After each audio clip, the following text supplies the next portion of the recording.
Bonjour à tous et bienvenue dans ce nouvel épisode de On regarde ou pas, un podcast dans lequel on parle de films, de séries, de pop culture et de tout ce qui nous intéresse. Je suis Michel, votre hôte, j'aime analyser, critiquer, intellectualiser, peut-être même un peu trop ce que je regarde. Et moi c'est Audrey, je suis bon public, même pour le pire de la télévision, et toujours prête à me replonger dans les programmes de mon adolescence.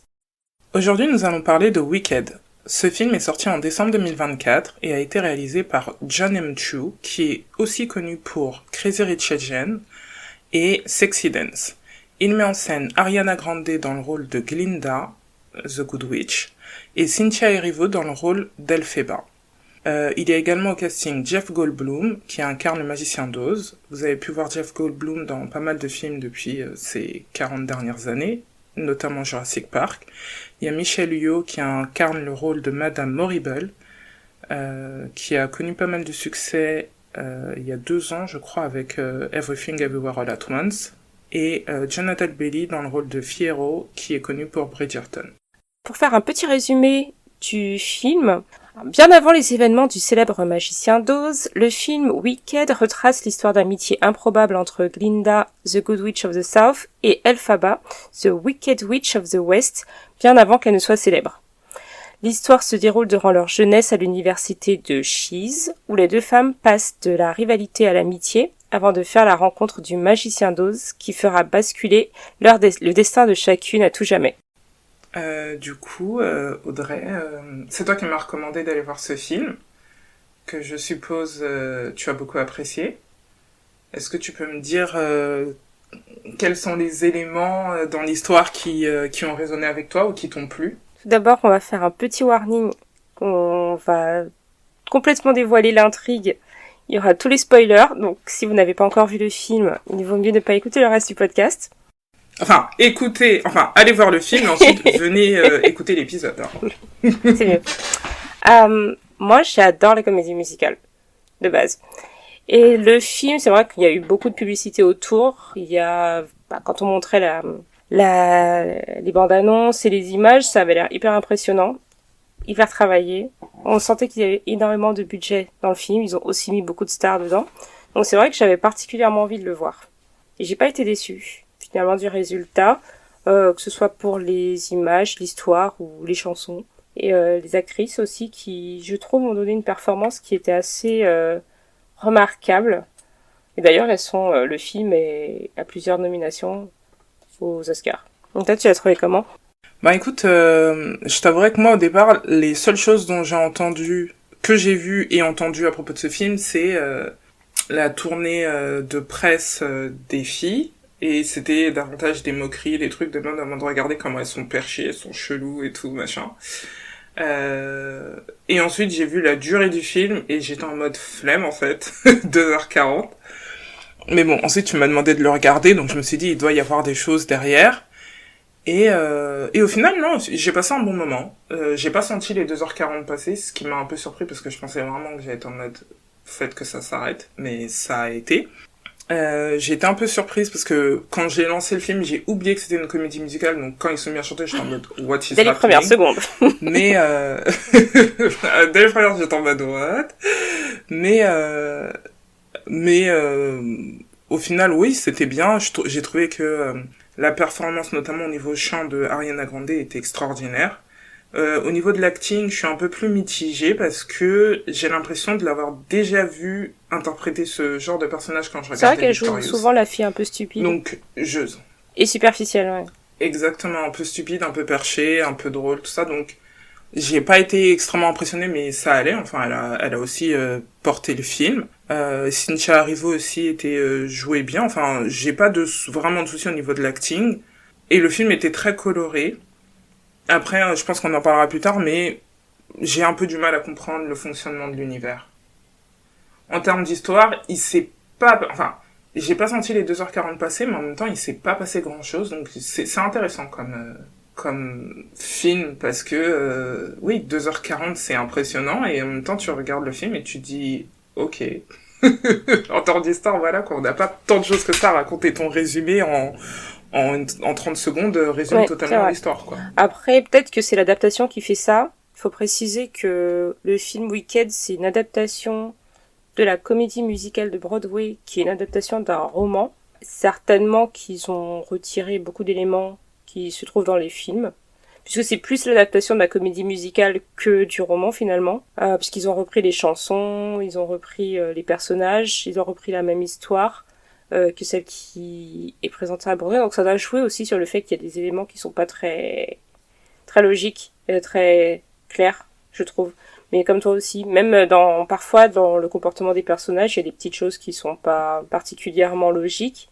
Et j'ai aussi trouvé que par moments c'était un peu caricaturaux. Enfin, il y avait des comportements de certains personnages qui sont très caricaturaux et bon, ça rendait le film rigolo et léger au final et fallait pas trop réfléchir à ça, quoi. Et je pense qu'ils ont aussi gardé beaucoup le côté théâtral, ce qui fait que c'était aussi caricatural. Oui, clairement, t'es clairement pas dans le monde réel, ils sont eux non plus pas dans le monde réel, et tout est surjoué, mais ça va avec l'univers, comme je dis, tout est extrêmement coloré, tout est extrêmement caricatural, comme ça tu comprends beaucoup plus simplement ce qui se passe, quoi. C'est un film que tu peux regarder dès 5 ans, en fait, quoi. C'est pour tout le monde, c'est pour tous les âges, c'est pas très profond en soi, mais les messages sont assez clairs. Même on voit souvent le casting, les personnages secondaires, les extras, je sais pas, il y a un autre terme. Ouais. Les figurants dans le film, du coup, les figurants dans le film, ils ont tout le temps les mêmes réactions, tous en même temps. Tu sais, il y a un truc surprenant, ils sont tous hyper surpris de la même façon. S'il y a un truc qu'ils trouvent drôle, ils vont tous rigoler. Tu vois, ils ont tous vraiment tout le temps les mêmes réactions, tous ensemble, quoi. Donc c'est ça qui fait que c'est pas hyper réaliste, mais marrant. Du coup, on va se focaliser sur les persos principaux. On va commencer avec Elphaba, donc interprétée par Cynthia Erivo. Qu'as-tu pensé du personnage ? Moi, j'ai beaucoup aimé le personnage. Peut-être parce que j'aime beaucoup l'actrice. Je sais pas, je pense que ça doit jouer aussi. Et que c'est un personnage aussi qui... Je pense, parce que le personnage d'origine dans la comédie de Broadway, elle est verte, mais elle était jouée quand même par une femme blanche. Et là, le fait qu'elle soit jouée par une femme noire, ça fait qu'on n'oublie pas que c'est... On a l'impression qu'elle joue quand même le rôle d'une femme noire dans l'univers, tu vois, même si elle est verte. Je sais pas si tu vois ce que je veux dire. Bon, elle était jouée par une femme blanche, mais qui était juive. Donc on essaie quand même de jouer sur cette dimension. Elle nous ressemble, mais elle est pas comme nous. Mais après, c'est vrai que t'as l'impression que ce personnage aurait dû être noir dès le départ, quoi. Du coup, ça apporte beaucoup d'empathie, même elle a la coiffure, la détresse et tout, et puis on peut pas oublier, Cynthia Erivo est noire, donc du coup, même si elle a la peau verte, je la vois comme une femme noire, et du coup, son histoire est d'autant plus touchante par rapport à tout ce qui arrive par rapport à ça. Et je pense qu'ils ont quand même essayé de jouer beaucoup là-dessus, et que ça fait quand même une opposition avec le personnage de Glinda. Mais de manière générale, oui, je la trouvais hyper intéressante, hyper fascinante. J'avais envie qu'elle en fasse plus. Ce qui se passe à la fin, là, quand elle fait tout péter, c'est ce qu'on attend depuis le début du film, quoi. Qu'elle utilise ses pouvoirs et qu'elle s'impose. Après, il y avait aussi un côté cliché quand même dans son personnage, parce que c'est la fille qui est différente du coup. Elle le sourit jamais. Elle est, tu vois. Elle veut pas du tout elle est un peu rejetée, mais elle essaie pas de s'intégrer particulièrement. Quand il se passe des choses trop drôles, des fois, les gens, ils ont pas profondément de l'animosité envers elle, mais on sent qu'elle leur repousse tout le monde quand même. Et que tout ce que les autres font, ça, elle trouve inintéressant, quoi. Elle est un peu au-dessus de ça. Tu vois, elle a plus cette attitude. Elle est meilleure que tout le monde. Ouais. Et... C'est un peu hautaine. Oui, c'est ça. Et même si, il y a un petit côté où c'est vrai qu'elle a quelque chose de plus que les autres, mais oui, son attitude, parfois, c'est pas nécessaire. Pas forcément. Ouais. Bah écoute, dès qu'on est introduit, dès qu'on rencontre le personnage, on voit direct c'est marrant, genre le père la regarde 5 secondes et bien net, il est en mode virez-moi ça d'ici. Donc j'étais en mode waouh, genre il y a pas de nuance et tout, il y a pas de subtilité, c'est genre racisme à gogo, quoi. Mais surtout c'est fait tellement rapidement que t'as même pas tout de suite, t'as pas le temps d'avoir de la peine pour elle non plus, tu vois, à ce moment-là. Tu sais que ça passe assez vite, genre elle est verte, tout le monde la rejette. Bon, et puis après, on avance dans l'histoire, quoi. Après, donc t'as la façon dont, oui, tu comprends. En fait, t'as l'impression qu'elle est principalement maltraitée par son père et qu'ensuite elle est moquée par les autres. Donc voilà un peu comment tu perçois la chose. On parlera un peu plus tard du personnage de Nessa Rose qui me laisse totalement perplexe. Je suis en mode, ok, c'est un choix, c'est ta famille, voilà quoi, ok. Et Oui, elle a cette façon de... Tu peux comprendre, tu te dis, bon, potentiellement, elle a été élevée par une ours, du coup. Donc, tu peux dire, bon, elle a peut-être un côté sauvage, mais en même temps, elle est extrêmement... Elle est dans l'empathie pour les animaux, donc c'est justifié. Mais c'est vrai que quand elle rencontre quelqu'un, avant même que la personne ait le temps de lui dire un mot, elle pense déjà que ça va être hostile. Donc, ça n'aide pas non plus particulièrement. Oui, c'est vrai, quand on voit son arrivée, où tout le monde est surpris de la voir parce qu'elle est verte, pareil, réaction un peu extrême de la part du public à sa couleur, mais elle a tout de suite des réponses en fait. Elle attend pas du tout qu'on lui fasse la moindre remarque, elle est déjà prête. D'ailleurs, elle le répète 2 fois dans le film, ses réponses déjà préparées par rapport au fait qu'elle soit verte, quoi. Et ensuite, pour en revenir à la performance de Cynthia Erivo, oui, elle joue bien, mais j'ai un peu l'impression que ce film, comme c'est la première partie, puisqu'il y a une deuxième partie qui sortira à la fin de l'année, cette première partie était davantage pour mettre en avant Glinda. Puisque c'était elle le personnage tout haut en couleur, qui prenait extrêmement de place, ça va avec sa personnalité, etc. Mais donc du coup, il fallait que, à côté de ça, Elphaba soit beaucoup plus en retrait. Pour que, à la fin du film, quand en effet elle décide de prendre pleinement conscience de ses pouvoirs et de les utiliser, que on sente vraiment, tu sais, un peu comme Frozen, libérée, délivrée, quoi, tout à coup. Je pense que c'était pour ça que pendant toute sa performance, elle était un peu boring. Peut-être qu'il y a aussi le fait que Ariana Grande, c'est une très grande star aussi, et qu'elle a naturellement, enfin sa façon de jouer et tout, elle s'imposait pas mal par rapport au jeu de Cynthia.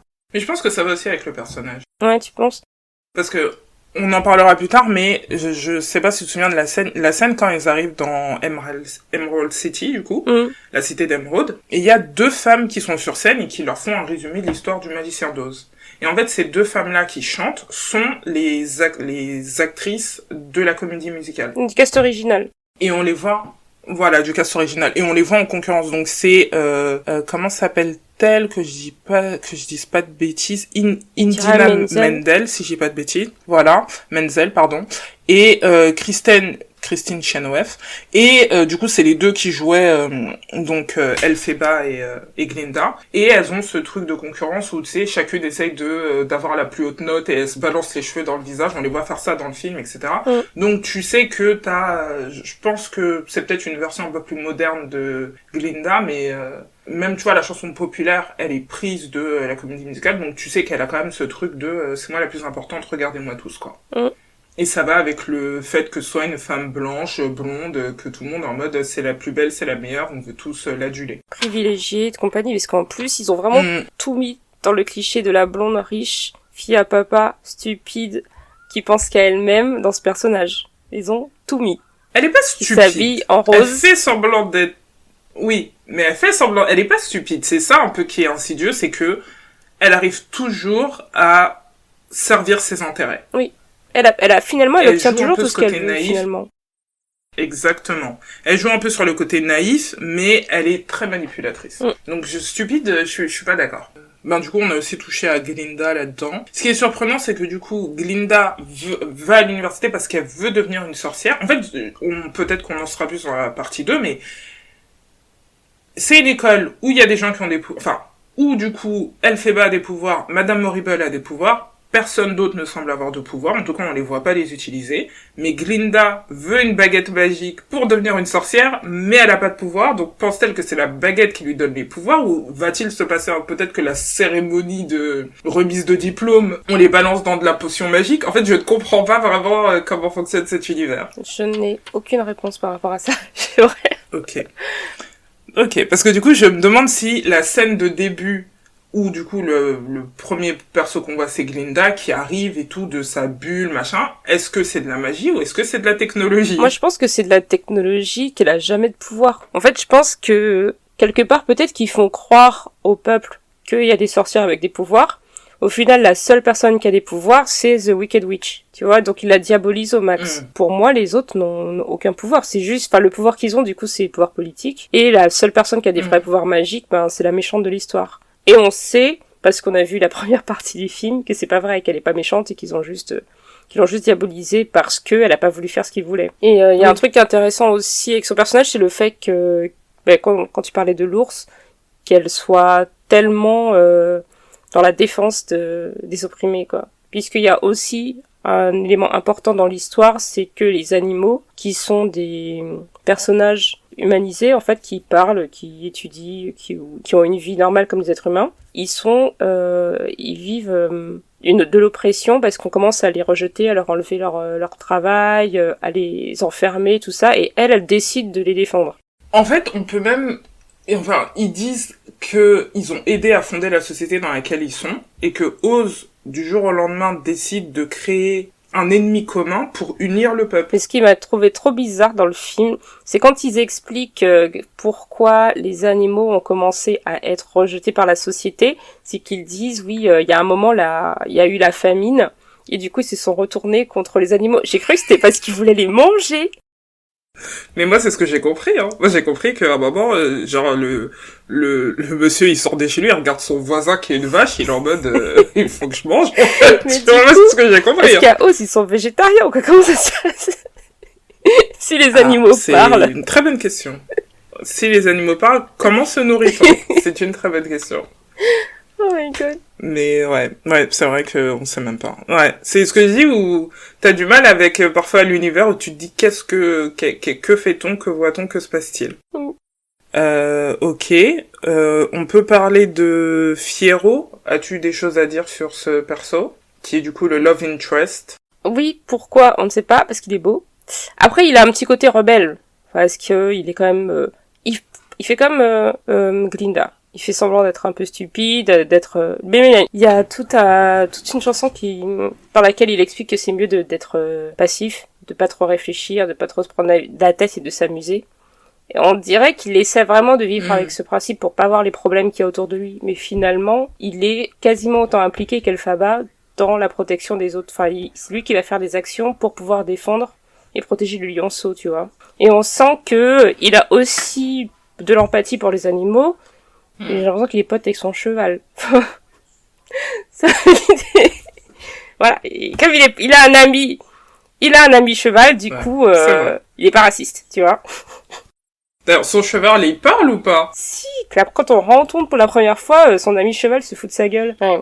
Mais donc, c'est à la fois son ami et il lui monte dessus. Je comprends pas, en fait. Écoute, voilà. Faut pas trop se poser des questions. Et c'est aussi la seule personne qui rencontre Elphaba et qui n'a pas l'air choquée.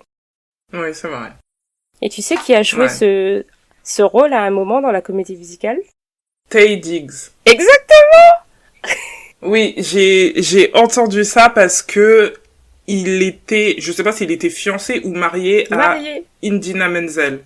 Il était marié à Idina Menzel. Bref, Taye Diggs, c'est ton acteur préféré. Il est partout. Je l'adore.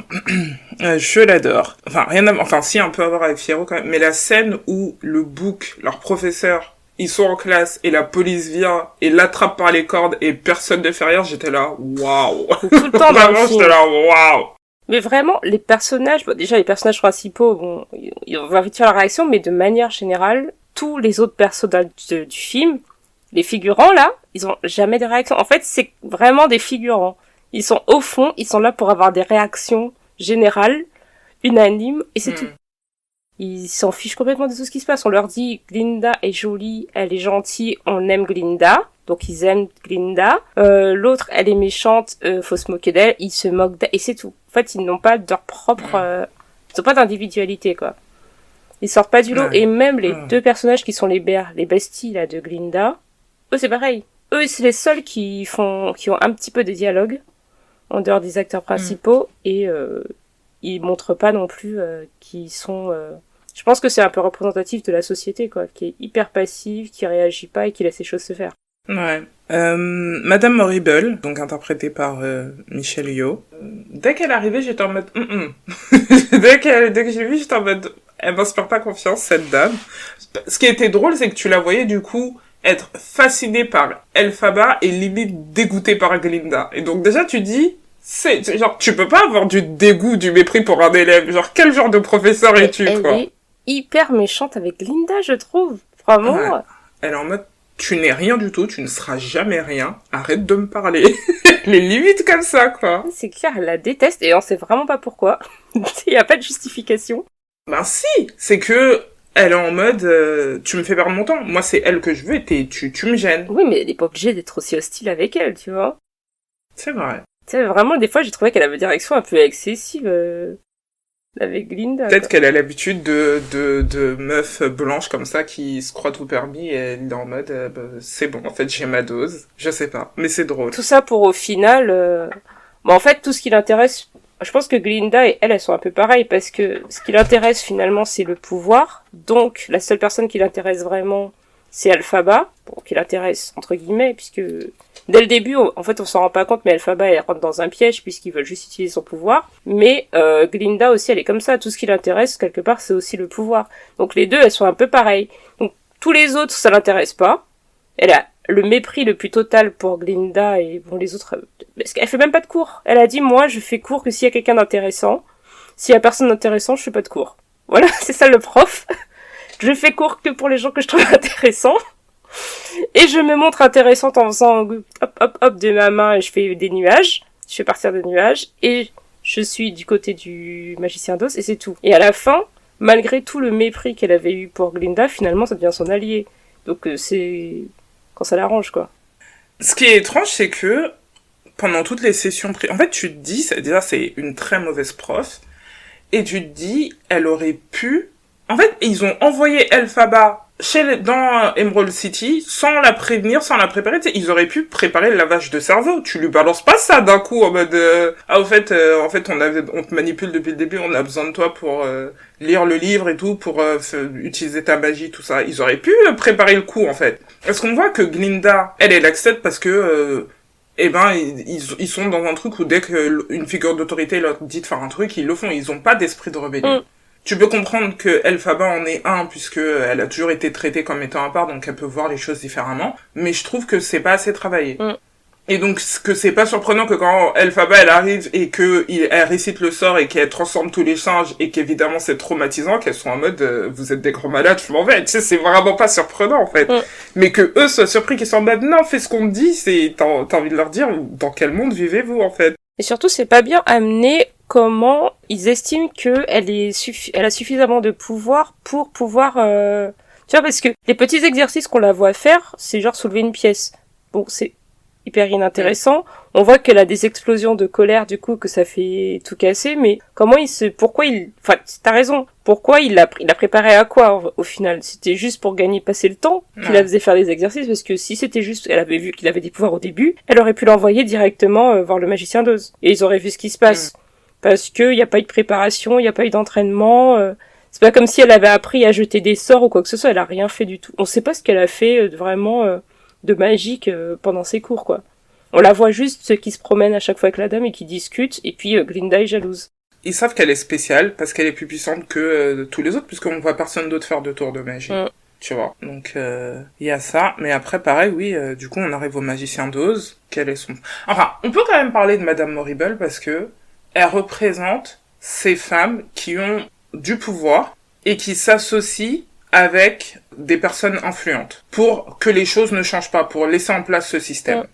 Elle se dit, moi j'ai du pouvoir, et elle a plus de pouvoir que le magicien d'Oz, puisqu'on sait que le magicien d'Oz n'en a aucun, mais elle ne se sert pas de ce pouvoir pour révéler la vérité ou pour changer les choses, au contraire, elle veut rassembler le plus de personnes dans le système pour que ce système-là reste en place et que, comme tu dis, elle soit professeure dans une école, mais qu'elle n'ait pas à faire de cours. C'est un peu le truc, quoi. Quelle est la vie qu'elle mène actuellement. En plus, elle arrive, vraiment, son arrivée, c'est en mode, tout le monde est ébahi, impressionné de la voir, c'est en mode, oh là là, elle a Madame Morrible. Et on sait pas pourquoi elle a autant de... Enfin, à part qu'elle fait, elle fait des petits tours de magie, et on n'est même pas sûr qu'elle sache vraiment faire de la magie, c'est tout. En fait, les gens, ils sont juste impressionnés par ça, par rien. Si, on sait qu'elle fait de la magie parce que, enfin, je pense, quand Elphaba et elle sont devant le livre, elle dit que elle n'arrive à déchiffrer que quelques mots. Alors qu'Elphaba comprend tout. Donc je pense, comme on a dit, il y a des gens qui ont quand même, on sait qu'il y a de la magie dans cet univers, donc il y a quand même des gens qui ont des capacités, mais clairement pas au niveau d'Elphaba. Mais là, on parlait justement des fans qui font tout pour pouvoir laisser le pouvoir en place, et d'un homme blanc, là, pour le coup, puisque c'est un peu le magicien d'Oz. Il arrive, tout le monde il impressionne tout le monde avec ses machines. Je veux dire, je sais pas depuis combien de temps le magicien d'Oz est le magicien d'Oz, mais personne n'a jamais compris qui il était vraiment, et qui faisait pas de magie, en fait. C'était juste un magicien de cirque. en vrai. Il me semble que dans l'histoire de Magicien d'Oz, il vient du même monde que Dorothy. Il arrive dans le monde des magiciens, mais comme il sait faire des tours, du coup, les gens, ils pensent qu'il est génial. Et Glinda aussi, elle a son rôle, et je pense que le rôle de Glinda, il est super important là-dedans, dans toute la propagande qui est créée pour faire croire qu'Elphaba, elle est méchante. Et ce qui est intéressant avec Glinda, c'est que, même je voyais sur internet, les gens se demandent si elle était vraiment l'amie d'Elphaba à un moment, tu vois. Est-ce qu'il y a vraiment un moment où Glinda a vraiment ressenti de l'amitié pour elle?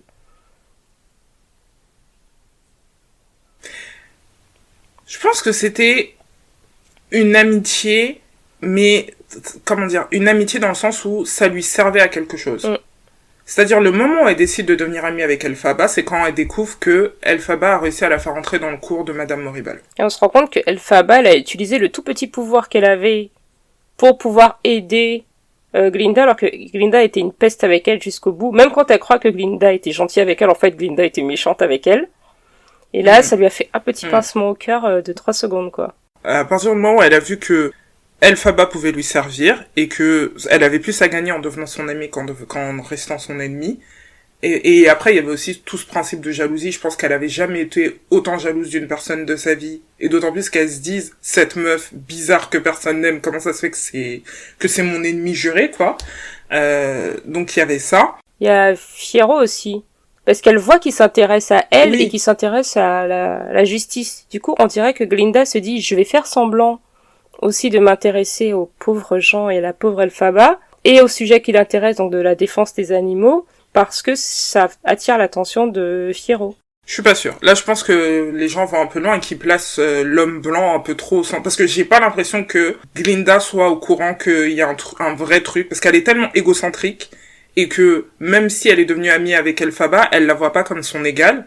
Je pense pas qu'elle puisse se dire que que Elphaba puisse lui voler Fiyero, tu vois. Donc pour moi, il est pas dans le truc. Je pense pas qu'elle croit que Elphaba va lui voler Fiyero, mais que elle prend de l'attention. Enfin, Fiyero donne un peu d'attention à Elphaba. Après, elle veut toute l'attention. Tu sais quand ils prennent le train, quand Elphaba va prendre le train et qu'elle s'en va, Fiyero va lui dire oui c'est super, je sais pas quoi. Enfin il parle quoi. Et là elle a une réaction parce qu'elle voit qu'ils se parlent tous les deux. Du coup elle dit oui en souvenir de notre professeur, je veux plus qu'on m'appelle Galinda, je veux qu'on m'appelle Glinda comme il m'appelait. Parce qu'elle se dit ça va faire plaisir à Fiyero qui va trouver qu'elle est une super activiste, tu vois. Et au final ça n'a servi à rien et elle dit j'aurais jamais dû dire que je m'appelais Glinda et tout. Et ensuite elle a hésité 2 secondes quand on lui dit bah moi je vais voir le magicien d'Oz et tout, viens avec moi. Elle dit non c'est ton moment, je vais pas y aller et tout. Elle lui dit allez s'il te plaît. Elle fait, ok c'est bon. Elle lâche tout, elle abandonne tout quoi. Et Fiyero on s'en fout quoi. Oui, c'est ça, c'est pour ça. Donc j'entends mais c'est pareil quand elle arrive, elle dit il est pas encore au courant mais on va se marier. C'est genre elle a tout son programme prévu. C'est un outil en fait, comme j'ai dit, elle est amie avec les gens tant qu'ils lui servent à quelque chose. Donc du coup l'amitié entre elle et Elphaba, c'est pas trop ça. Même s'il y a un truc trop bizarre au début. Je sais pas si tu te rappelles au tout début du film, quand y a quelqu'un dans le public qui demande à Glinda si elles ont été amies. Il dit oui, est-ce que c'est vrai que t'étais amie? Et on voit des flashbacks mais on dirait que c'est une histoire d'amour qui s'est passée. Mais c'est ce que j'allais dire. Tu sais, je t'ai dit, le premier truc que j'ai écrit sur ce film, j'ai oublié que c'était une comédie musicale. Le dernier truc que j'ai écrit, c'est gay, point d'interrogation. Littéralement. J'ai écrit, mesdames, on va se donner la face encore longtemps. Qu'est-ce qu'ils essaient de nous dire? Ah, pour moi, c'est une histoire d'amour, ce truc. C'est pour ça que je te dis que Fiyero n'est pas si important que ça. Mais je pense qu'ils essaient de jouer là-dessus. Parce que vraiment, ce moment-là, il était bizarre. Du coup, pendant tout le film, tu te dis, qu'est-ce qui se passe entre les deux et tout. Et au final, il s'est rien passé du tout, quoi. Mais, c'était étrange. On n'a pas vu la partie 2. C'était étrange. En tout cas, Glinda, plus que Elphaba, elle a pas l'air intéressée comme ça par Glinda. Mais peut-être Glinda, vu que c'est ses souvenirs qu'on a vus. C'est ses flashbacks dans sa tête à elle. Tu dis ça, mais en même temps, tu me diras, c'est sa première amie, parce qu'elle a une sœur qui est juste horrible. Mais elle, tu sais, lui dit, viens avec moi à la cité d'Émeraude, viens avec moi quand elle décide de monter sur son balai. Elle est en mode, à chaque fois, viens avec moi, j'ai pas envie de me séparer de toi. Il y a aussi ça, tu vois. Elle a beau être attirée par Fiyero, elle lui a pas demandé de monter dans le train avec elle, tu vois. Elle aurait pu dire, venez tous les deux. Mais non, elle a juste... donc, et il y a tout ce moment-là où à chaque fois, elle ne veut pas se séparer d'elle. Ouais, c'est bizarre. Donc oui, non, il y a des éléments qui portent à confusion, on va dire. Ah, on peut parler du moment du bal. Ah, vas-y. Moi, j'ai pas compris ce moment. J'ai rien compris. C'était cringe. Pourquoi elle pose son chapeau par terre? Pourquoi elle fait une danse bizarre sans musique? Pourquoi quand elle arrive, la musique s'arrête, tout le monde la regarde? Ça n'a pas de sens. Les gens disent que son chapeau est moche, pas plus que ce qu'ils portent tous. Ouais, particulièrement. Ouais, clairement. Pourquoi elle fait cette chorégraphie? Enfin, vraiment, toute cette scène, j'ai pas compris. Il voulait montrer un moment, genre, où Glinda, elle culpabilise et tout, elle va... Mais c'était bizarre quand même. Enfin, ce petit moment, j'ai pas compris. J'ai pas compris pourquoi c'était aussi gênant. Ouais, bah c'est genre personne pensait qu'elle allait venir, en plus habillée comme ça, puisque de toute évidence, parce que personne d'autre qu'elle ne porte que du noir, je sais pas quoi, donc je pense qu'il y a un truc avec ça. Tout le monde est tout en bleu. Et donc c'est pour ça que, voilà, et c'est pour ça que tout le monde s'arrête et la regarde, et ils sont en mode, ben va-t'en en fait, on veut pas de toi ici, c'est un peu ça. Et elle, pour une fois, elle décide de s'imposer, elle fait sa chorégraphie bizarre, et ensuite... elle se fait moquer et je sais pas, peut-être qu'elle se dit ouais pour une fois je vais rester, j'en ai marre de m'enfuir, moi aussi j'ai envie de passer un bon moment avec d'autres personnes et du coup Glinda la rejoint. Et moi j'ai pas compris vraiment pourquoi la chorégraphie est aussi étrange. Est-ce qu'il y a de la symbolique? C'était comme The O.A. Ouais. Quand ils font la chorégraphie pour se téléporter dans un autre univers. Oui. Par contre, ce qui était vachement intéressant, c'est Elphaba fait la chorégraphie, tout le monde trouve ça bizarre. Glinda fait la chorégraphie, c'est la nouvelle mode. Mais je crois que ce que je crois que j'avais lu un article où il disait que c'était une chorégraphie qui devait être faite à deux. Et donc quand Elphaba l'a fait toute seule, c'est bizarre, mais que une fois que Glinda et elle déjà elles sont totalement coordonnées en unisson et machin, et après on voit que tous les autres qui la font, ils la font à chaque fois en couple. Donc déjà on revient sur ce truc de couple et que une fois que c'est genre quand elle est toute seule, c'est moche, mais une fois qu'ils sont à deux, ça devient quelque chose de magique, quoi. Moi, j'ai pas du tout vu ça comme ça quand je l'ai vu au cinéma. Moi, j'ai juste vu, encore une fois, quand les noirs, ils font un truc, personne n'aime, et quand les blancs, ils refont exactement la même chose, c'est révolutionnaire. Parce qu'en plus, là, à ce moment-là, Glinda, elle va aider une amie, entre guillemets, et finalement, ça retombe sur elle, ça redonne des retombées positives pour elle, quoi. Parce que maintenant, tout le monde, les gens, ils trouvent qu'elle est incroyable, qu'elle a un grand cœur et tout, et que tu vois, elle est super. Parce qu'on aurait pu penser qu'à ce moment-là, comme dans un film d'adolescent classique, quand la fille populaire, elle va vers la meuf qui était rejetée, du coup, elle perd en popularité. Et là, c'est pas du tout le cas. Oui, non, mais elle est Glinda, donc, elle perd pas. Mais pour le coup, Elphaba aussi gagne en popularité. Ouais. Puisque ensuite, quand elle marche à la couleur et tout le monde machin, tout le monde en mode salut, elle est en mode savoir que vous parlez et tout, enfin bref, tous ces trucs-là. Donc. Mais du coup, Elphaba aussi, elle change un peu, parce que à ce moment-là, elle était sa propre personne, son propre style, elle était rejetée, donc de toute façon, elle voulait même pas traîner avec les autres. Et quand elle commence à devenir populaire, quelque part, peut-être qu'elle est un peu contente aussi, parce que elle correspond un peu plus à des critères, donc de Glinda et de tout ce que les gens, ils acceptent. Et on sent que, elle bascule, tu vois. Qu'elle essaie de s'adapter aussi à la société. Mais, quoi qu'il arrive, ça marche pas. Oui, mais parce que un truc moi c'est un des premiers trucs que j'ai écrit. Glinda est tellement gentille, parce que dès qu'elles arrivent à l'école, tout le monde est en mode, elle est merveilleuse, elle est gentille et tout. Elle est tellement gentille que quand elle rencontre Elphaba, elle veut l'aider j'ai écrit fixing, enfin elle est en mode, on va tout arranger pour que tu sois plus comme t'es. Sans même lui demander si elle a besoin d'aide, tu vois. Elle est en mode, genre, je suis tellement gentille et généreuse et pleine de bonne volonté et de bonne foi que t'inquiète, j'ai toujours les meilleures intentions et j'ai toujours raison. Et j'ai écrit à côté de ça que Elphaba veut devenir normale. C'est ce qu'elle dit. Elle dit qu'elle va rencontrer le magicien d'Oz, comme ça, il va utiliser sa magie pour qu'elle ne soit plus verte. Donc il faut aussi prendre en compte ce truc de... Elle a été rejetée toute sa vie, mais la seule chose qu'elle veut désespérément, c'est être acceptée par tout le monde. Au départ. Et on voit à la fin du film qu'elle se rend compte que c'est bullshit et qu'elle est en mode, c'est bon, j'ai fini avec tout ça, quoi. Mais t'as aussi ce truc de, pendant tout le film, où elle est complexée, évidemment, puisqu'elle se sent rejetée, elle se sent différente de tous les autres. Et au fur et à mesure, des gens commencent à lui dire, non, en fait, t'es particulière, t'es spéciale, t'es extraordinaire, sauf sa sœur. On parlera de sa sœur plus tard. Mais t'as tous ces trucs-là, et donc c'est pas surprenant, en fait, car tu vois, elle vient dans la fête et qu'elle s'en mode je vais m'amuser et tout avec les autres et tout, j'ai envie d'être comme vous. Et c'est après qu'elle réalise que sa différence est ce qui la rend spéciale et unique. Et surtout, elle se rend compte que ce que sont les autres, c'est pas ouf non plus. Ça, c'est clair. Du coup, est-ce que tu veux parler de Nessa Rose? Tant qu'à faire, oui. Attends, juste un truc à propos du magicien d'Oz. On est d'accord que c'est son père. J'ai l'impression qu'ils essaient de faire des indices qui ne donnent l'impression que c'est son père, mais le monsieur qui danse avec la maman au début, c'est pas le même acteur.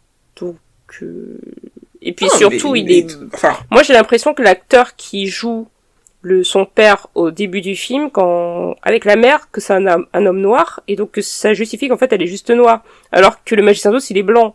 Donc je vois pas comment... Elle est verte. Oui, elle est verte. Mais c'est pas le même type. Mais on le voit qu'il boit une boisson verte, donc on suppose que, tu vois, la ville d'émeraude, de magicien d'Oz, elle est verte, il y a un petit lien avec le vert. Moi, je pense que c'est son père. Mais il a même pas de pouvoir, parce que comment il a des pouvoirs? T'as tous les trucs. Oui, mais il y a la potion, comme t'as dit. Puisqu'il y a certaines personnes qui ont des pouvoirs.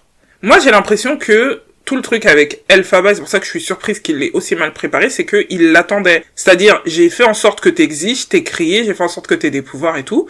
J'ai fait en sorte que tu sois techniquement maltraité, je t'ai laissé en retrait pour que tu me vois comme un sauveur, pour que tu m'adules, comme tout le monde m'adule, et que tu fasses ce que j'ai envie que tu veux, ce que je veux, quoi. Mais je pense que c'est son père. Moi, je sais que quand j'ai regardé la scène, je me disais, je regardais et tout, et il reste dans la pénombre. Donc je ne sais pas si, je me posais la question, c'est un noir? Ouais, je pense que c'est un Je sais pas s'il est noir ou s'il est juste dans la pénombre. Et je crois qu'il est dans la pénombre volontairement, on voit jamais son visage parce que c'est le magicien. Moi aussi, je pense qu'ils font exprès de jouer le mystère sur la paternité. Et, en tout cas, si c'est lui son père, ok. Mais je trouve ça bizarre. Au moins, ils auraient pu prendre un acteur blanc pour jouer le type qui danse avec la maman. Bah, il reste dans la pénombre, donc il est peut-être blanc, en fait. Moi, je l'ai jamais vraiment bien vu, donc je sais pas. Il est soit blanc, soit light skin, mais en tout cas, il est pas dark skin, quoi. Donc, écoute, je sais pas, mais je pense que c'est son père. Bon, bref, passons. Nessa Rose, donc cette merveilleuse petite sœur. On voit à quel point Elphaba adore sa sœur, qu'elle veut tout le temps la protéger. Et sa sœur, c'est une peste. Parce qu'elle se sent responsable, puisqu'elle dit, la raison pour laquelle Nessa Rose est en fauteuil roulant, c'est à cause de moi, puisque je suis née verte et que mon père voulait pas que ça arrive encore, puisque de toute évidence, la mère ne lui a jamais dit qu'elle avait été infidèle. Donc il pensait que c'était un truc dans leur gène à eux, et donc il lui a fait boire toutes les fleurs, je sais plus quoi, là, et c'est ce qui a créé son handicap. Donc c'est purement la faute du papa. Non, le père est horrible et la sœur la mère aussi. Oui, le père est horrible et la sœur en profite. La mère aussi, elle est quand même exceptionnelle. En plus, la présentation de la mère au début, je trouve que c'est terrible parce que vraiment, il la présente comme... Elle avait hâte que son mari quitte la pièce. Comment elle enlève ça fait même pas 2 secondes. Elle était en mode, il est temps que j'en ai un autre, quoi. T'es un peu en mode, waouh. Et Nessa Rose, aucune indulgence pour ça. C'est étrange, parce que elle voit les choses qui arrivent à sa sœur puisqu'elle passe plus de temps avec elle, et pourtant elle ne peut pas s'empêcher d'être jalouse. C'est étrange comme comportement. Et elle est jalouse et elle n'intervient jamais aussi quand il arrive un truc à sa sœur. Jamais. Et pourquoi le papa voulait que la grande sœur reste à l'école avec la petite? Qui fait ça? Tu vas pas à l'université et puis il y a une personne qui est là juste pour superviser un enfant. C'est genre, Elphaba, tu sers tellement à rien. Genre, ta vie est tellement pas intéressante que tu dois la dévouer à ta petite sœur. C'est un peu ça, quoi. Et dans le même temps, elle est en mode, le fait que tu me serves, que tu sois là pour m'aider, m'assister, me gêne pas. Mais c'est le fait que tu sois là et que du coup, tu attires beaucoup plus d'attention sur toi que sur moi qui me gêne. Donc tu sens ce côté égoïste, ce côté pareil, j'ai l'habitude d'avoir ce que je veux, mon père me donne tout, et toi tu me gênes, t'es une nuisance dans ma vie au quotidien. L'histoire, ce qui se passe avec Boq et Glinda et elle, je sais pas à quoi ça servait dans l'histoire. Peut-être que ça aura plus d'importance dans la deuxième partie. Mais bon, en fait, ses seuls points d'intérêt dans l'histoire, c'est qu'elle était pas sympa avec Elphaba et qu'il y a un type qui lui parlait, mais en fait, il voulait draguer Glinda. Bon, à la fin, ils sont ensemble quand même, non? Je sais même plus. Il me semble que, tu sais, à un moment, il veut lui dire la vérité. Ouais. Et elle est en mode, oui, je te fais pitié, c'est ça? Donc tu sais pas si elle le pense vraiment ou si elle utilise ça comme une arme aussi, pareil. Et il est en mode, non, c'est pas vrai. Et on semble, puisque ils ont officiellement annoncé Glinda et Fiyero ont officiellement annoncé qu'ils étaient en couple. Tu sens que il la regarde et il dit, bon, je serai jamais avec elle, donc oui, je peux me rabattre sur toi, quoi. C'est un peu l'impression que j'ai. Et surtout, après, peut-être que c'est le côté théâtral qui fait que c'est hyper caricatural, donc nous, en tant que spectateurs, on voit gros comme une maison la manipulation, que les personnages ne voient pas. C'est comme les petits moments où Glinda, elle secoue ses cheveux, et tout le monde fait « Oh !» Elle secoue ses cheveux, oh !» C'est complètement ridicule, ça n'a pas de sens. Mais lui, il est trop naïf, en fait. Il est extrêmement, extrêmement naïf. Alors que c'est à des kilomètres qu'on voit ce qui se passe et ce que Glinda essaie de faire de lui. Enfin, de la manipulation. Non, mais, enfin, d'un point de vue un peu plus large, nous, on la voit, c'est-à-dire on l'a vue depuis le début, on la connaît. Eux, ils la connaissent pas, donc ils se disent c'est juste la personne la plus gentille, la plus généreuse et la plus belle qui existe, tu vois. C'est juste... ils ont une perception d'elle totalement différente, et c'est pour ça que c'est... que Fiyero, quand lui, il les regarde, il est en mode, t'es plus maligne que t'en as l'air. Enfin, je sais plus ce qu'il lui dit, mais clairement, lui, il voit clair dans son jeu. Parce qu'il est pareil.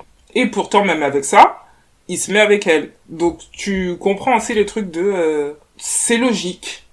C'est comme ça qu'on est de toute façon, donc on en profite. Mais il y a ce moment où ils chantent la chanson et puis ils se disent « Tu es parfait, je suis parfaite, nous sommes parfaits tous les deux. » Donc de toute façon, il n'y a pas d'autre issue en fait. Ils doivent être ensemble et puis c'est tout. Exactement. C'est la règle. Deux personnes parfaites, on est ensemble et puis on se pose pas plus de questions. Ils se connaissent même pas, ils se sont vus 5 minutes et ça y est, c'était... Bah, c'est un prince, c'est une... c'est quoi, c'est une duchesse ou une... elle a un titre. Entre personnes de la noblesse, on reste ensemble, quoi. Quoi qu'il arrive, même si on se connaît pas, même si on s'apprécie pas plus que ça, même si on cherche pas à se connaître au final. Mais d'un point de vue extérieur, ça fonctionne. Tu vois, ça fait sens. Donc ça suffit. Tu veux reparler un peu plus du Magicien d'Oz, parce qu'il y a d'autres éléments aussi, des petits indices dans l'histoire, entre l'histoire du Magicien d'Oz et l'histoire des animaux, où on a l'impression, tu sais, au tout début tu parlais du fait qu'il casse le décor dans l'école, il y a la photo d'image du Magicien d'Oz qui disparaît et on voit qu'il y a des animaux à la place. Et je pense que ça fait aussi partie de toute la propagande que a développé avec les années le Magicien d'Oz pour se faire passer pour un héros incroyable. Puisque les gens ils chantent « Oh, le Magicien d'Oz il est génial ». Il a mis son image à la place des vraies personnes qui sont les vraies personnes qui ont créé vraiment la société, qui sont les animaux. Et maintenant, il essaie de se débarrasser d'eux physiquement, quoi. Donc il a effacé leur histoire, il a effacé leur influence, et il essaie de les faire disparaître pour toujours, en utilisant Elphaba. De la vraie magie.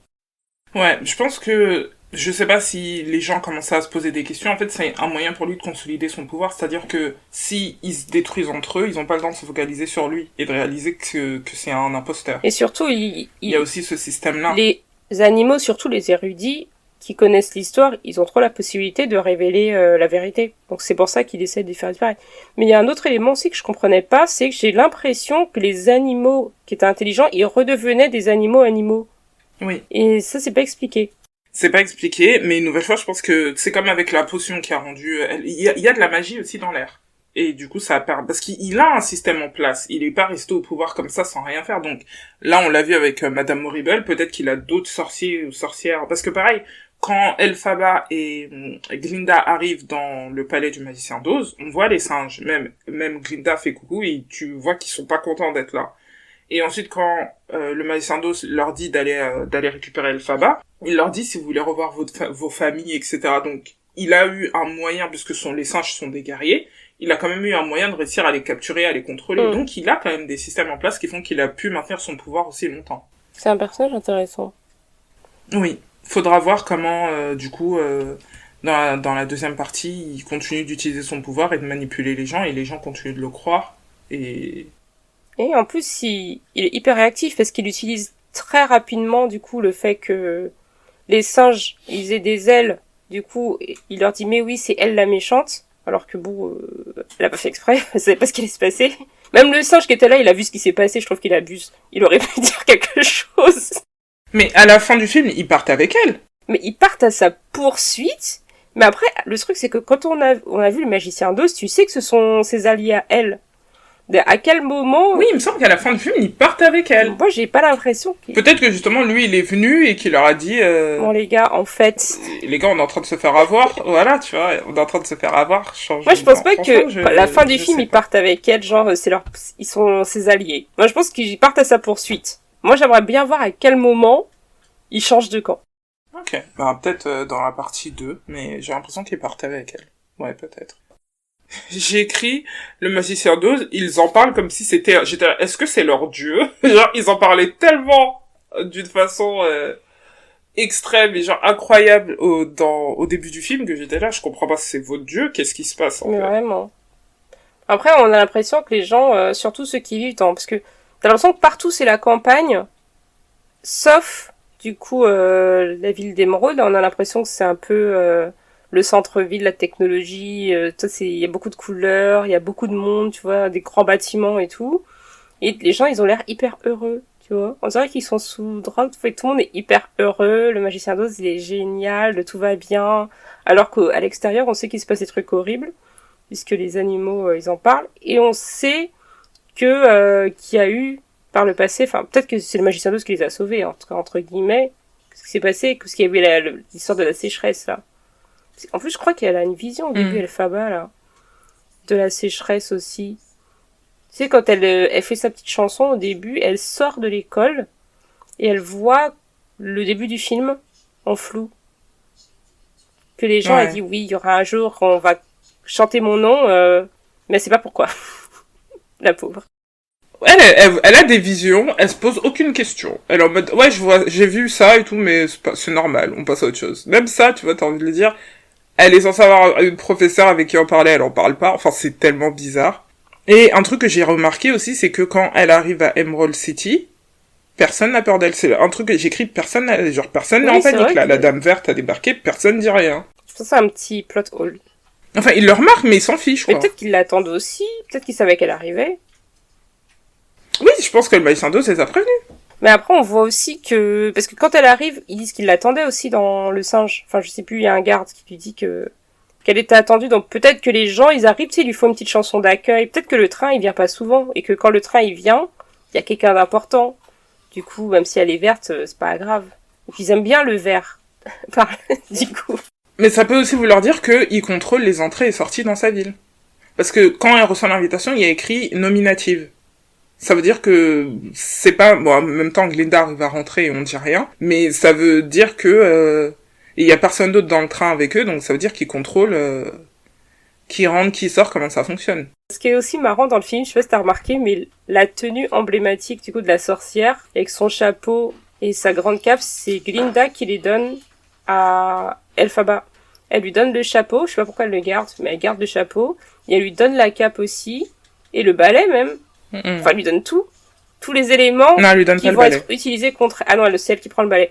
Mais tous les éléments qui vont être utilisés contre elle et qui vont faire son image, ben c'est Glinda qui lui a donné. Oui, c'est comme si elle créait son image, quoi. Tout ça pour ensuite lui dire que c'est elle la méchante. Bon, à sa décharge, elle a essayé de lui faire un makeover. Pendant toute la chanson populaire, elle essaye de lui faire porter des trucs, mais ça marche pas. Donc, elle dit, bon, j'ai essayé, ça marche pas. On va te mettre dans ce truc bien sombre, etc. Mais ouais. En plus, la cape qu'elle lui a donnée, elle est longue, hein. J'étais là, waouh, cette cape est très longue, madame. C'est particulier. C'est hyper bizarre, je trouve, la façon dont elles se disent au revoir, parce on dirait qu'elles savent qu'elles s'aiment. Enfin, c'est ce qu'ils essaient de nous montrer, en tout cas de faire croire. Mais qu'elles sont obligées de devenir ennemies. Parce que Glinda, elle a choisi le magicien d'Oz, mais elle le fait en toute détente. Genre, elle dit, elle choisit le pouvoir. Moi je me mets contre toi maintenant. Elle lui dit, mais non, mais viens avec moi. Non, je vais du côté de tes ennemis. Non, elle lui dit pas, je me mets contre toi. Elle dit pas, je me mets contre toi. Elle dit, moi je choisis le statu quo. Ici, il y a du pouvoir, il y a des gens qui nous disent de faire des choses, ils veulent prendre des décisions pour nous. Ici, c'est beaucoup plus facile. Pourquoi tu veux aller à l'encontre de ça? Elle est persécutée, qu'on raconte des mensonges sur elle en direct, et elle ne la suit pas. Mais elle pense qu'on peut tout régler en allant leur parler. Viens, retourne voir le magicien d'eau, je suis sûre qu'on peut trouver un accord. De quoi tu parles? C'est un peu ça, quoi. Et surtout qu'elle accepte facilement, on lui dit, mais reste avec nous, je vais devenir ton prof, tu verras. Et elle accepte. Glinda est décevante. Bien sûr. Je sais pas laquelle que j'aime le moins entre Glinda et Nessa Rose. Mais vraiment, Glinda m'a vraiment énervée pendant le film. Je pense que c'est le but, j'espère, de détester son personnage, qui est extrêmement bien joué. En fait, on aime le personnage parce que, à cause de tout ce qu'elle est. Elle est drôle, elle chante bien, elle danse bien, elle est fun à regarder. Et elle est détestable. Moi, j'ai plus détesté Nessa Rose. Je sais pas si c'est parce que j'ai une sœur. Je sais pas si c'est parce que j'ai une sœur. Glinda étant une femme blanche, qui a toujours tout eu, qui a du pouvoir, qui a de l'argent, qui est influente, qu'elle choisisse le pouvoir et l'influence ne me surprend pas. Donc j'avais aucune attente de sa part. Alors que Nessa Rose, je me dis, c'est ta sœur, en fait. Je ne comprends pas ce qui se passe. C'était vraiment, genre, avec Nessa Rose, je faisais un blocage là. Mais Nessa Rose, même si c'est sa sœur, elle est hyper privilégiée, parce que son père, il est hyper gentil avec elle, il la chouchoute et tout. Enfin, je pense qu'elle a tellement vécu comme ça, aussi, qu'elle est peut-être déconnectée de la situation de sa sœur à cause de ça. Elle est comme Glinda, où elle est tellement habituée à tout avoir, que, quand il y a un truc qui va pas dans son sens, elle se remet pas en question pour se dire est-ce que en fait la situation de ma sœur elle est juste ou pas. Elle se dit juste moi ça me dérange et du coup je suis pas contente. Et on peut même y voir, et ça c'est même pas une métaphore, mais on peut y voir un dialogue de son père est blanc, elle est sortie light skin, Elphaba est sortie verte. Donc enfin on peut comparer ça à une dark skin, et donc elle a un traitement de faveur par rapport à sa sœur. Qu'elle peut justifier, puisque elle est plus belle, elle est meilleure. Je me demandais, est-ce qu'on a plus d'empathie pour Elphaba parce qu'elle est verte, que si Cynthia Erivo était restée noire? En mon point de vue, qu'elle soit verte, pour moi, ça n'a aucune différence, parce que je pense que c'est difficile d'oublier que c'est une femme noire, même si elle a une peinture verte sur le visage. Je pense que en regardant le film, mon cerveau, il voyait pas quelqu'un de vert, il voyait juste une femme noire, en fait. Même quand, je sais pas, par exemple, on a la même chose avec, dans Marvel, avec Gamora, c'est plus facile par rapport à ce qui se passe dans l'histoire, parce que c'est pas centré autour du fait qu'elle soit une femme noire et tout, d'oublier que c'est une femme latina, noire. Elle est verte pour moi, tu vois. Alors que là, dans Wicked, même si elle a une couleur verte, mon cerveau, il ne voit pas ça. Il voit juste une femme noire. Ok, je comprends ce que tu dis, hein, mais je crois on en avait déjà parlé, où je te disais que j'ai du mal avec les métaphores sur le racisme et la discrimination, parce que généralement, et c'est généralement fait par des blancs, ils ont tendance à inventer des races, des nouvelles minorités, parce qu'ils se disent, si on fait un truc sur le racisme contre les Asiates, ou contre les Noirs, ou contre les Juifs, ou contre les Hispaniques, ou contre les Arabes, ou contre toutes les personnes qui existent réellement, ça va être trop déprimant pour eux. Et ça va être trop déprimant pour nous les Blancs, puisque c'est ce qu'on a l'habitude de faire au quotidien, donc on n'a pas envie d'y penser, tu vois. Donc on préfère se dire, regarde ces pauvres personnes, et comme ils sont d'une couleur qui n'existe pas, nous aussi, on peut se projeter dans leur rôle. Et c'est ça qui me gêne. C'est que du coup, ça permet pas une vraie remise en question, ça permet plutôt un truc d'identification, parce que j'ai l'impression que de nos jours, tout le monde veut être une victime. Et donc, quand tu vois, elle fait pas, je suis d'accord avec toi, Cynthia Erivo a dit qu'elle a volontairement fait en sorte que les cheveux les baby hairs de sa perruque soient crépus pour que ça rappelle bien que c'est une femme noire. Elle a fait en sorte que, pareil, les coupes de cheveux... Elle a travaillé sur certains trucs pour qu'on se souvienne, et on le sait, tu vois. Mais j'ai l'impression que ce sentiment d'identification est beaucoup plus fort parce que elle est verte que si c'était littéralement une femme noire. Et ensuite, quand t'es dans cet univers où t'as des noirs t'as des asiates. Déjà, j'ai écrit il y a des asiates, parce qu'il y a rarement d'asiates dans ce genre de film. Bon, après, tu me diras, le réalisateur est noir, donc, le réalisateur est asiate aussi, donc je pense que c'est volontaire, et tant mieux. Mais, on est dans un univers où les noirs, les asiates, les blancs sont tous au même niveau, et ensuite, ils sont tous en mode, la meuf verte et les animaux. Et ils sont en mode, les animaux, on s'en tape. Donc, c'est étrange comme, tu vois. C'est étrange de dire on serait dans un univers où t'aurais ces minorités raciales-là qui voient ce qui se passe avec les animaux qui sont des êtres vivants et dotés de conscience, et qui se disent « Ouais, on s'en fout ». Tu vois, c'est ça qui me gêne dans ce travail dans la façon dont le sujet est abordé. C'est que t'as pas l'impression... C'est totalement superficiel, t'as pas l'impression qu'on réfléchit davantage à ça. Après, j'ai pas vu la partie 2, peut-être que dans la partie 2, on va découvrir qu'il y a un groupe rebelle qui manifeste et qui veut aider, et c'est possible, hein. Mais pour l'instant, c'est pas ce qu'on voit. Ah oui, il y avait des chansons... On n'a pas parlé de la partie comédie musicale. Moi, franchement, j'ai pas beaucoup aimé les chansons. Ouais, et les numéros de danse encore moins. J'ai pas été... Mais après, je suis pas fan des comédies musicales, donc je suis peut-être pas le public. Je connaissais la chanson populaire et Defying Gravity. J'ai trouvé que la de populaire avec Ariana Grande était plutôt bien quand même, et Defying Gravity aussi. Et comme j'ai dit, c'était aussi bien chanté, mais après, tu vois, je suis pas sortie de là avec telle ou telle chanson en tête. Donc, mais c'était plutôt pas mal. Toi, t'en as pensé quoi? Bah, rien de spécial, je connaissais aussi les chansons. Pareil, je trouvais qu'elles étaient super bien interprétées par les nouvelles chanteuses. Non, c'était fun à regarder, c'est tout. C'était pas non plus... J'en suis pas ressortie en ayant envie de tout réécouter l'album, tu vois. Ça m'a pas fait l'effet d'Hamilton, par exemple, que j'adore réécouter les chansons. Là, voilà, j'étais contente d'avoir vu le film, c'était fun, les chansons étaient fun. J'ai surtout un souvenir, tout est hyper rose, j'ai l'impression, dans ce film.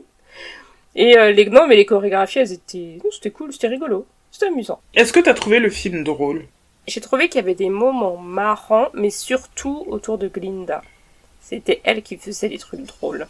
Ce qu'elle disait était tellement à côté de la plaque par moments que c'était marrant. Tu vois, des petits moments comme quand elle dit oh là là, elle dit à ses parents, oh là là, je vais tellement leur manquer.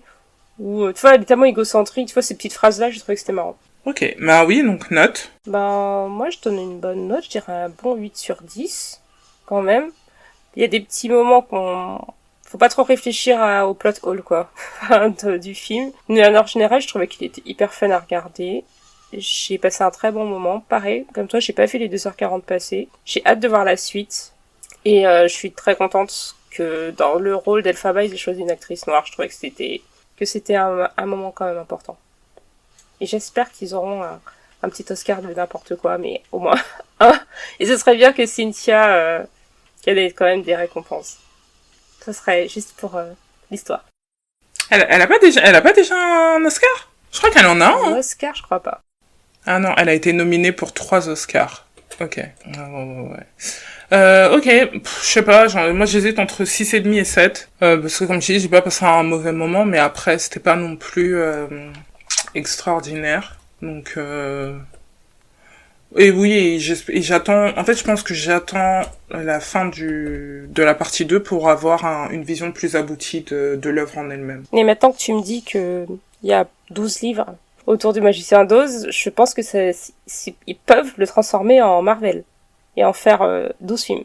Ouais, mais je sais pas s'ils vont le faire parce que là, ils sont basés sur la comédie musicale qui a rien à voir avec ce que lui a écrit. Ça peut rentrer, ils peuvent faire un petit mix, hein. Je pense qu'ils peuvent s'organiser pour que ça rentre, ça se cale. Et après, tu vois, je sais pas si Ariana Grande, elle aura le temps de jouer dans tes 12 films, tu vois. Je pense aussi qu'il y a ça à prendre en compte. Ils ont réussi à le faire pour les Marvel, ils peuvent tout faire. C'est possible, comme tu dis.